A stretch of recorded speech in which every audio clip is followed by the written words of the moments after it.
اگر آپ جاننا چاہتے ہیں کہ یزید کی موت کیسے ہوئی تو اس ویڈیو کو لائک کریں۔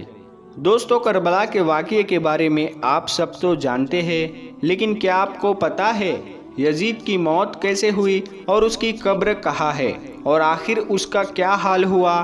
یہ سب باتیں اس ویڈیو میں ہم آپ کو مختلف روایت کی روشنی میں، تاریخ کے کتابوں کے حوالے سے اور علماء کے بیانات کے روشنی میں بتائیں گے، اور اس کا خلاصہ اس ویڈیو میں ہم آپ کو بتانے کی کوشش کریں گے۔ تو ویڈیو کو آخر تک ضرور دیکھیے۔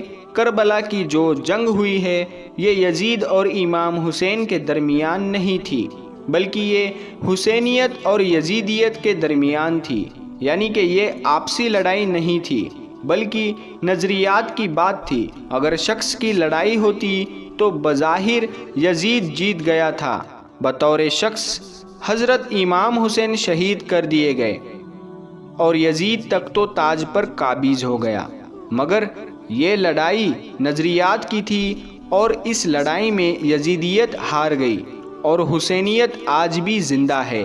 اس لڑائی کے بعد یزیدیت کا جنازہ نکل گیا۔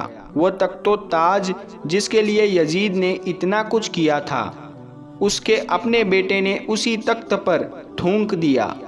یزید کو ایک شدید بیماری ہو گئی، وہ پیٹ کے مرض میں مبتلا ہو گیا۔ یزید کی بیماری کا یہ حال تھا کہ اس کی آنتڑیاں جلنے لگی تھی۔ وہاں کے حکیم پریشان ہو گئے اور کہنے لگے کہ یہ کیسی بدترین بیماری ہے کہ اس میں پیٹ اندر سے جل رہا تھا، پیٹ اندر سے ختم ہو رہا تھا۔ یزید کو اتنی پیاس لگتی تھی کہ وہ پانی کے لیے ترستا تھا، لیکن جب پانی پیتا تھا تو وہی پانی اسی کے پیٹ کو اندر سے جلاتا تھا، اور اسی وجہ سے وہ اپنا سر پیٹتا رہتا تھا۔ اور اس کے محل کے لوگ یزید کو دیکھ کر یہ کہتے تھے کہ یہ عذاب حسین ابن علی کو پیاسا رکھنے کی بدولت ہے۔ تو یزید وقت کا بادشاہ ہونے کے بعد بھی پانی کے ایک ایک بوند کے لیے ترستا تھا۔ یزید جب اپنی بیماری کی انتہا کو پہنچ گیا تو اس نے اپنے بیٹے کو بلا کر کہا کہ بیٹا، میرا اب کچھ بھروسہ نہیں، مجھے موت کبھی بھی آ سکتی ہے، اس لیے تو اب اس تخت پر بیٹھ جا۔ لیکن یزید کا بیٹا معاویہ تخت پر بیٹھنے کے لیے راضی نہیں ہوا اور یزید سے کہنے لگا، جیسے زمانہ آپ پر لعنت کر رہا ہے ویسے ہی مجھ پر بھی لعنت کرے۔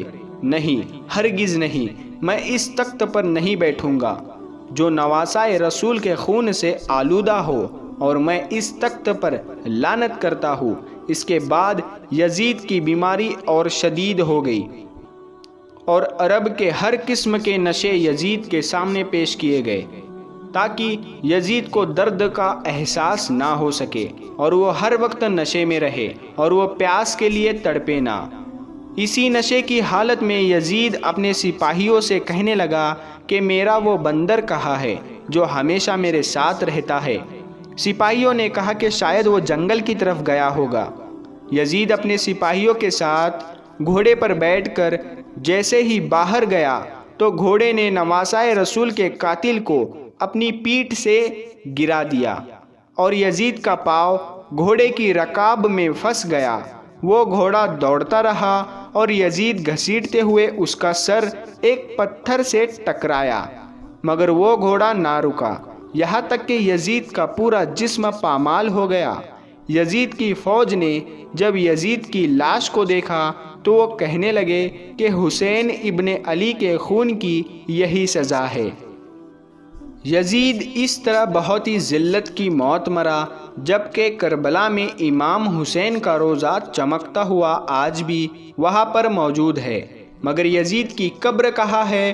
تو یزید کی قبر مضلع دمشق میں ہے۔ یہ جگہ دمشق میں ہے جہاں لوگ کوڑا پھینکتے ہیں، اور اس کوڑے کے نیچے ہی یزید کی قبر ہے۔